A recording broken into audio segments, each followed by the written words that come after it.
The book of Judges 1b. Let's continue from where we stopped from. And it was after the death of Joshua that the children of Israel asked of Yah, saying, Who shall go up for us against the Canaanites to fight against them? And Yah said, Judah shall go up. Behold, I have given the land into his hand. And Judah said to Simon, his brother, Come up with me into my lot, and we will fight against the Canaanites, and I will also go with you into your lot. And Simon went with him. The nature of the conflicts recounted in the book of Judges are so very different than the battles waged in the book of Joshua. The book of Joshua describes a short series of intense battles. In the book of Judges, the much longer progression of possessions. So we see the nature of the conflicts are different here. The tribal makeup of the respective fighting forces are also different. Joshua's battles were undertaken as a national enterprise by all of the tribes together. But the battles that introduce the book of Judges are primarily regional in scope and are waged by each tribe on their own. The opening of the book, therefore, while recalling the introductory phrase of the book of Joshua as we saw in 1a, highlights this glaring difference. For now, there is no national leader, no national mission, and no corresponding national vision. Each tribe must act on its own to take possession of its portion. Usually, a group of tribes may often work in collaboration, as we see Judah and Simon do here in this chapter.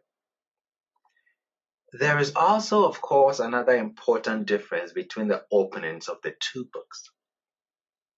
The book of Joshua, in its opening, immediately introduces us to Yah's involvement.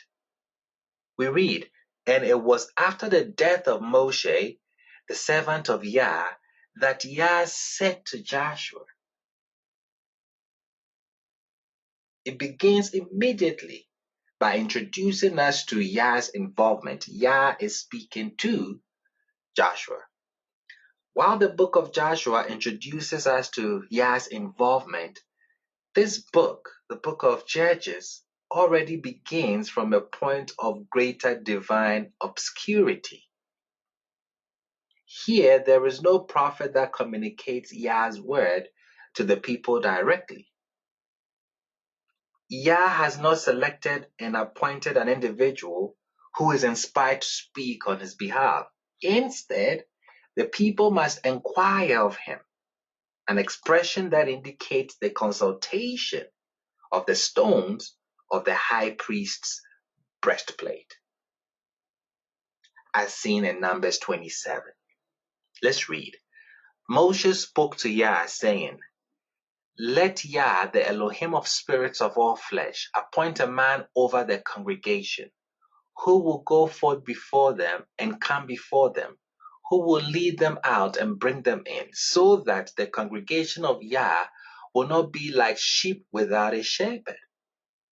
Yah said to Moshe, Take for yourself Joshua, the son of Nun, a man of spirit, and you shall lay your hand upon him, and you shall present him before Eleazar, the Kohen, and before the entire congregation, and you shall command him in their presence. You shall bestow some of your majesty upon him, so that all the congregation of the children of Israel will take heed. He shall stand before Eleazar the Kohen and seek counsel from him through the judgment of the Urim before Yah.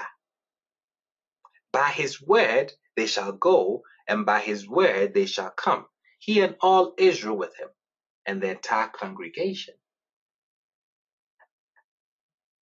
When Joshua succeeds his mentor Moshe as leader, he is to secure Yah's response to matters of national significance through the instrument of the Urim Thummim. While Joshua surely made use of this method, the book of Joshua makes no explicit reference to it, and it certainly could not have been the exclusive mode of communication between him and the deity, because on many occasions, in fact, Yah speaks to Joshua directly in a manner that does not seem categorically different than his conversation with Moshe. In contrast, as the book of Judges opens, Yah's response is secured exclusively through the agency of the Urim Thummim. Perhaps the text is emphasizing that the distance between Yah and the people has increased, and therefore their lines of communications are correspondingly less direct. The accuracy of this reading is, of course, borne out by the unfolding narratives of the book, for they describe in progressively more forceful terms the extent and consequences of this increasing estrangement.